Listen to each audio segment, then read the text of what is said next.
Hi everyone, so as you know, throughout September I made a promise that I would post one video every day throughout the whole of September. I've got 6 more days to go and I just want to say thank you to everyone that has been leaving comments, everyone that has been leaving encouraging messages. The reason I decided to do this challenge is because I just wanted to push myself to make different topics.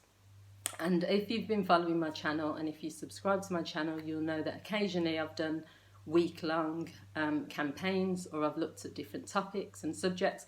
I'll continue to do that, but I don't want to promise people that I'll be posting a video every single day, because it has been a bit hard going. Even though I've not done all the fancy editing or anything like that, it's just, you know, thinking of new titles, thinking of interesting videos. So what I want to talk about today is the 3 reasons why it's important to be assertive.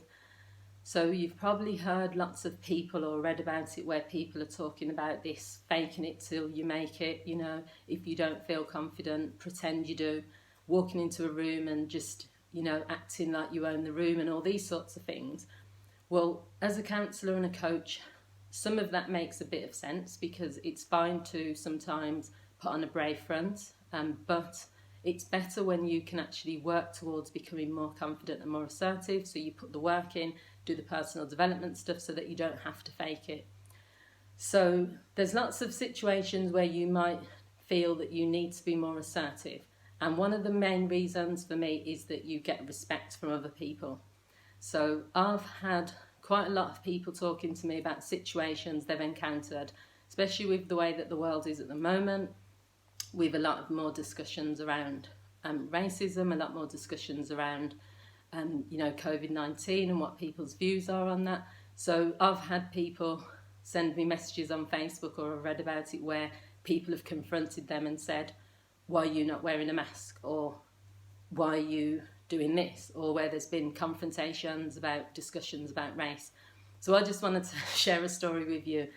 I was in Asda supermarket, I think it was about 2 or 3 months ago, minding my business like I always do. My priority when I go out is to just get on with what I'm doing.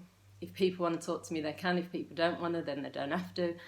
But I don't really get into confrontations with people or anything like that. So I was at the cashier's till, getting ready to pay, and this woman, she'd already paid for her food, but she felt the need to sort of stand at the side of the cashier's till and start talking really loudly to the cashier about how her mixed race daughter, her hair is smelly, her hair is disgusting, she's a disgrace, all sorts of things. Now, obviously I'm a social worker as well, but also a counsellor, but just as a human being, the idea that someone is talking about their own grandchild in that way was a bit, you know, but I thought, I'm not getting involved, it's nothing to do with me. And then she kind of realised that I wasn't getting involved and I was just getting on with my shopping.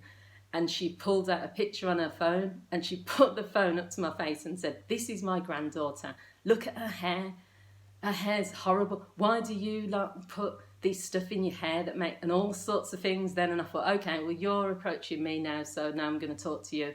And I basically said to her, that's your granddaughter, so obviously I know that you probably care about her, but I said, your daughter chose to be in an interracial relationship, so you probably need to speak to your daughter. Not only that, but you know, there's lots of YouTube videos, there's lots of information out there for you to learn how to deal with your granddaughter's hair. And I says, I don't think like standing in a supermarket and talking badly about your daughter, what's the point in doing that? And I then said to her, I'm proud of my hair, and I says, I like the diversity. I can wear my hair wrapped, I can wear a weave if I want to, I can wear my hair out, I can do what I want with it, but I'm not ashamed of my hair, and I don't think it smells, I don't think this, that, the other. Left it at that. She didn't say anything. She just walked off. But the point of that interaction wasn't for me to be rude or confrontational with anyone. It's her view, it's up to her what she wants to do. But if you're going to come and put a photo in my face when I'm not even having a conversation with you and then start saying disrespectful things, then I will say something. But even then I wasn't confrontational, I was just giving her a bit of education. And yeah, you know, as a person, sometimes there are times where you're going to have to speak up about stuff. Other times you can walk away. But if you're an assertive person or a confident person, then you're not going to be afraid to do that. But I just want to sort of confirm with people, it's not about getting into battles with everyone. I've said this on Facebook myself. I'm not going to go on Facebook and have lots of debates with people about stuff. I'm not going to walk down the street if someone wants to say or do something. I'm not going to get into it with everyone, because life's too short for that. But also it's nothing to do with me. It's irrelevant of what someone thinks about me. So I think you do get respect from being assertive and from being confident, but you have to choose your battles as well. The second reason why it's important to be assertive is because people know where they stand with you. If you are a timid person who people know they can, I know a few people like this, I'm not going to name names. I know certain people, if I want something from them, I know exactly what to say. I know the right words to use, and they're going to say yes because they're a walkover. Now, anyone that knows me knows that that's not me, that's not my personality. If I don't want to do something, I don't care who you are, I don't care how much you want to pay me, I don't care how much you persuade, what words you use. If I don't want to do it, I'm not going to do it. So you have to be the type of person that can't be influenced, can't be brainwashed, can't be persuaded, can't be forced. You won't listen to a sob story and then do it. You won't do it because, people have caught you on the wrong day and stuff. Just be that type of person where people know where they stand with you. I can still say no to someone, but not do it in an aggressive way. They'll understand. And a lot of people will say, because Marianne usually says yes to most things, when she does say no, then they're usually accepting of it. And that's another thing. People will respect you. They know where they stand with you. You don't have to ever be fearful of saying no to someone. It's how you say it, and it's also the fact that people will still respect you. They're not going to hate you because you say no. And the third thing is you will feel better about yourself. If you're not an assertive person and you can't stand up for yourself, you can't be confident, you're a bit wishy-washy, a bit, of a doormat, a bit of someone who is just doesn't have anything about them. You're not a strong-minded, strong-willed individual, because you can become that. You might not even be that all the time. You can learn and develop to become that type of person. But the problem is, in this world, if you are not someone that can stand up for yourself, you won't feel good about yourself.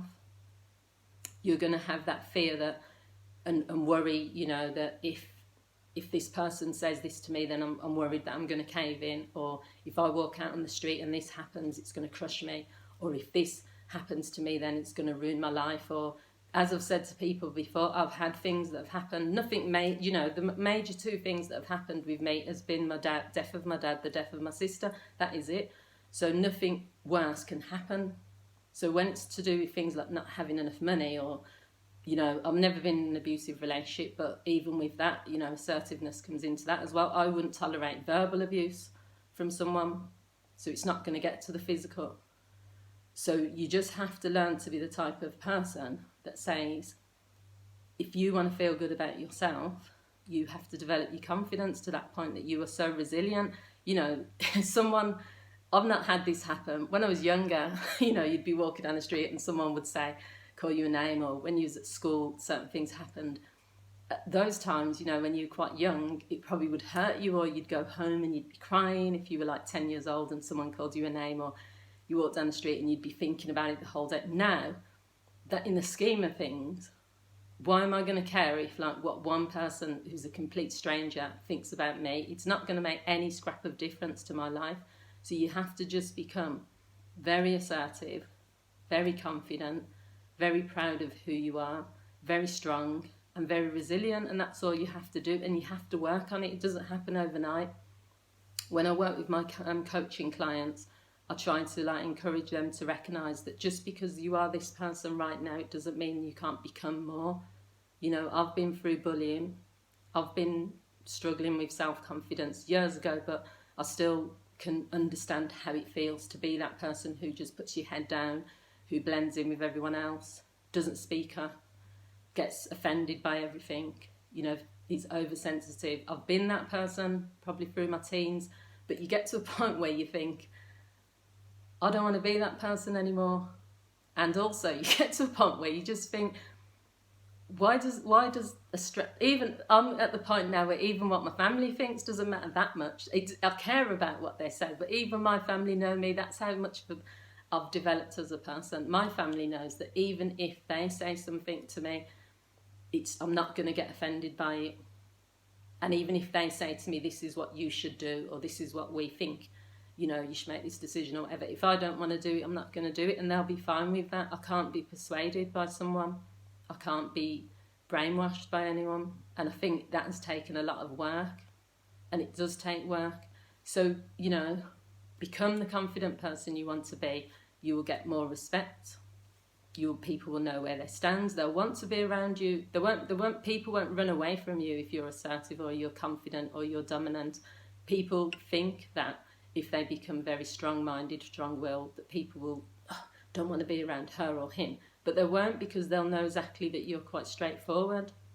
If you're quite timid as a person, or you don't ever speak your mind, then how are people supposed to know what your thoughts, your feelings, your beliefs are? There's people out there that have strong beliefs. I'll watch videos sometimes on YouTube or Facebook, and although I don't agree with what the person is saying, I have respect for the fact that they're willing to say it.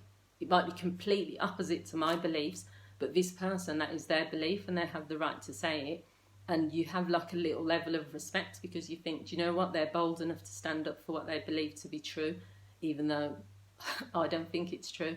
So that's all I want to say, really. It's a longer video than I wanted it to be, but I hope you found it useful. Please tell me, out of the 3 tips that I've given, which one can you resonate with? You can also add your own comments. What do you think is important when it comes to being confident and assertive? Are there any other tips you would add to this list? Please feel free to like, to leave your comment, to share, and most importantly, to subscribe if you enjoy these videos. Thanks for watching, and I'll see you all again soon. Take care. Bye.